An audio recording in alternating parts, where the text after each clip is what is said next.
Hi students and welcome back to our channel. आज के lecture में हम यूनिट थर्ड का पार्ट 7 जो कि लास्ट पार्ट है उसको डिस्कस करेंगे। देखो, इस यूनिट के अंदर पियाजे का और एरिक्सन की भी थ्योरी की बात हुई है, लेकिन क्योंकि हम उसे पहले कर चुके हैं तो मैं आपको इस वीडियो में लिंक दे दूंगी, आप उधर से पढ़ सकते हैं। ठीक है, जो हम इसमें डिस्कस करने वाले हैं वो है ब्रूनर्स कॉग्निटिव डेवलपमेंट थ्योरी। ठीक है, हमारे जेरोम ब्रूनर थे जो कि न्यूयॉर्क में 1915 में पैदा हुए थे। उनकी इसमें हमने थ्योरी की बात करी है।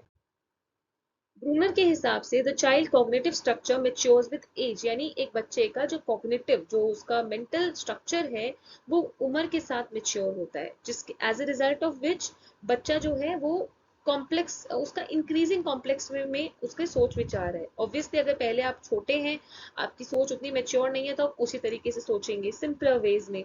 धीरे धीरे जैसे जैसे आप मेच्योर होंगे, क्योंकि आपका कॉग्निशन डेवलप हो रहा है, कॉग्निटिव स्ट्रक्चर, तो इसीलिए आप कॉम्प्लेक्स चीजों को भी सोच पाएंगे। Here we see influence of पियाजे but also information processing model. हम पियाजे का भी हमको इस पूरी थ्योरी पे कुछ इन्फ्लुएंस दिखता है, लेकिन इंफॉर्मेशन प्रोसेसिंग मॉडल पे ये वर्क करता है। चिल्ड्रन जो है वो नॉलेज के और अंडरस्टैंडिंग के लिए काफी थर्स्टी है, उनको चीजें सीखनी होती है। ठीक है, इसीलिए वो एनवायरमेंट में अडेप्ट करते हैं और एब्स्ट्रैक्ट थिंकिंग डेवलप होती है उनके अंदर। ब्रूनर का मानना है children has to learn for itself by making sense of the own environment, यानी पहले बच्चे को अपने लिए चीजें सीखनी है अपने एनवायरमेंट से। ठीक है, ब्रूनर ने जो आपका आइडिया है ना स्टेजेस का, उसको रिजेक्ट करा है। रादर उसने बोला है कि एजेस ऑफ डेवलपमेंट जैसे चेंज होती हैं, है ना, यहाँ पे उस आइडिया पे ना देखते हुए उन्होंने इस पे ज्यादा कॉन्सेंट्रेट किया है कि कैसे, how knowledge is represented and organise, कैसे नॉलेज रिप्रेजेंट हो रही है और ऑर्गेनाइज हो रही है जैसे जैसे बच्चा डेवलप हो रहा है। ठीक है, उनका मानना है कि world we experience is a product of our mind, यानी जो संसार हम एक्सपीरियंस करेंगे वो हमारे दिमाग का ही खेल है। ठीक है, Bruno believes that children need to grasp basic principle, यानी कि बच्चों को किसी भी सब्जेक्ट के बेसिक प्रिंसिपल जानना जरूरी है। सिर्फ फैक्ट्स जानने से कुछ नहीं होगा, बेसिक प्रिंसिपल भी जानना है। और जब वो ये चीजें ग्रास्प कर लेंगे तो वो दूसरों पे ज्यादा निर्भर नहीं रहेंगे, और जो भी फॉर्मली यानी क्लास के अंदर पढ़ाया जा रहा है उससे अतिरिक्त भी वो कुछ सोच समझ पाएंगे। ठीक है, ब्रूनर्स मोड्स ऑफ रिप्रेजेंटेशन। देखो, मोड्स ऑफ रिप्रेजेंटेशन वो तरीके हैं जिसमें इंफॉर्मेशन स्टोर हो रही है और इनकोड हो रही है मेमोरी के अंदर, यानी वो फॉर्मेट जिस जो बच्चा जो है जिससे इंफॉर्मेशन को मैनिपुलेट करेगा, समझेगा। अपनी रिसर्च जो थी उसमें ब्रूनर ने 3 मोड्स ऑफ रिप्रेजेंटेशन बनाए। इनएक्टिव रिप्रेजेंटेशन जो कि एक्शन पे बेस है, आइकॉनिक रिप्रेजेंटेशन जो इमेज बेस्ड है, और सिंबॉलिक रिप्रेजेंटेशन जो कि लैंग्वेज पे बेस है। अब इन तीनों को फटाफट से मैं समझाती हूँ आपको। इनएक्टिव रिप्रेजेंटेशन वो 0 से 1 ईयर्स के जो बच्चे हैं उनके अंदर सबसे पहले ये आती है। ठीक है, इसमें क्या होता है, हम कोई एक्शन को एनकोड करते हैं कि अच्छा ऐसा हुआ, और उससे जो भी इंफॉर्मेशन हमारे दिमाग में है हम उसको स्टोर, मतलब अपने दिमाग में उसको स्टोर कर लेते हैं। फॉर एग्जाम्पल, एक बच्चा जो है उसकी मसल मेमोरी में ये चीज स्टोर हो जाएगी, जो भी उसकी मूवमेंट होगी, फॉर एग्जाम्पल हैंड शेक करना या फ्लाइंग किस करना। ठीक है, तो ये क्या होता है ना, ये एक्शन जो है उसके दिमाग में स्टोर हो जाते हैं। ठीक है, उसके बेस पे वो मतलब उस पर्टिकुलर एक्शन को एनकोड करेगा और उसको स्टोर कर लेगा, और ये जो है वो पास्ट इवेंट मोटर रिस्पॉन्सेस के थ्रू रिप्रेजेंट करते हैं। ठीक है, आइकॉनिक इमेज वाला जो है 1 to 6 ईयर्स की उम्र में, इसमें क्या होता है, इंफॉर्मेशन पिक्चर्स की फॉर्म में, एक मेंटल पिक्चर की फॉर्म में स्टोर हो जाता है। ठीक है, for some this is conscious, कुछ के लिए कॉन्शियस है, लेकिन कुछ कहते हैं वो इस चीज को एक्सपीरियंस नहीं करते। ये पियाजे के सेंसरी मोटर और pre operational stages of development से काफी सिमिलर है। ठीक है, फर्स्ट टाइम बच्चा जो है उसकी मेंटल इमेजेस जो है वो थोड़ा टाइम रहती है। ठीक है, इवन अगर स्टिमुलस हम हटा भी दें तब भी बच्चे के दिमाग में वो पिक्चर रहती है।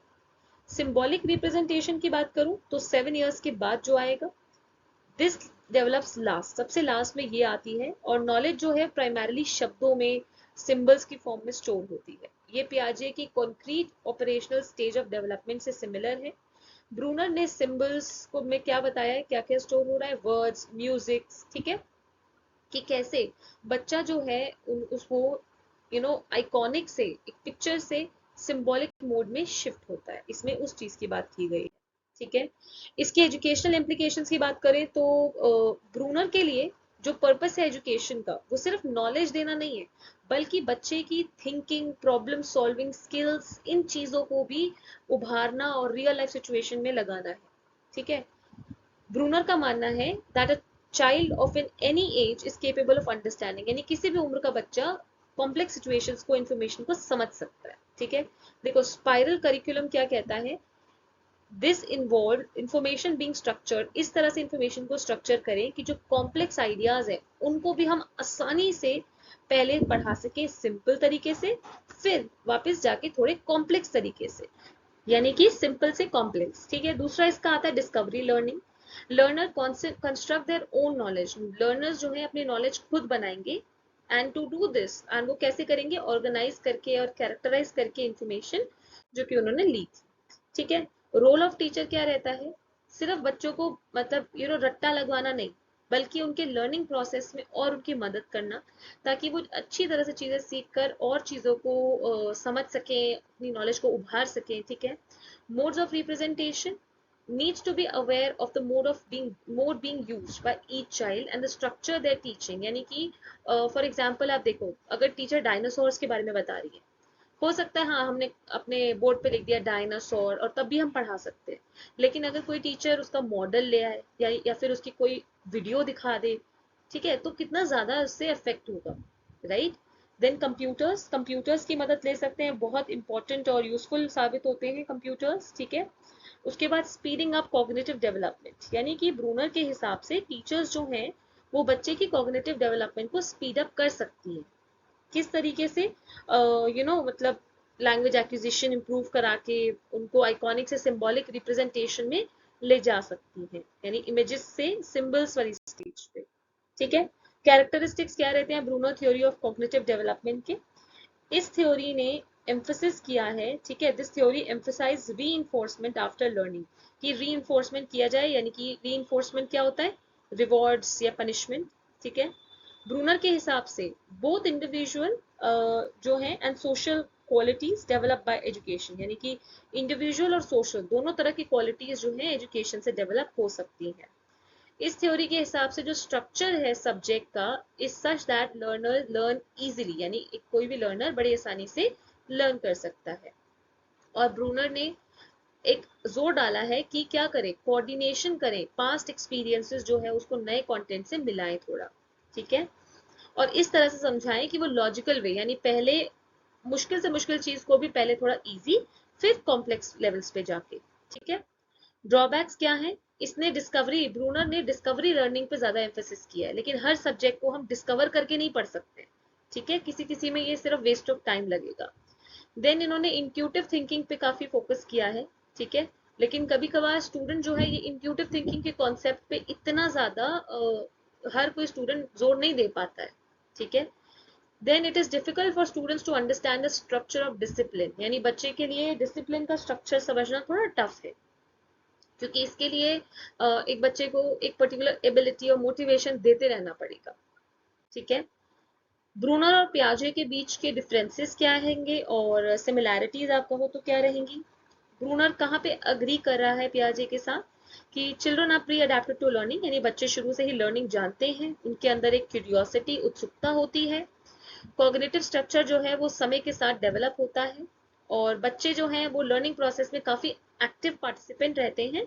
एंड चिल्ड्रन की जो कॉग्निटिव डेवलपमेंट है वो सिंबल्स को पहचानने से होती है। ठीक है।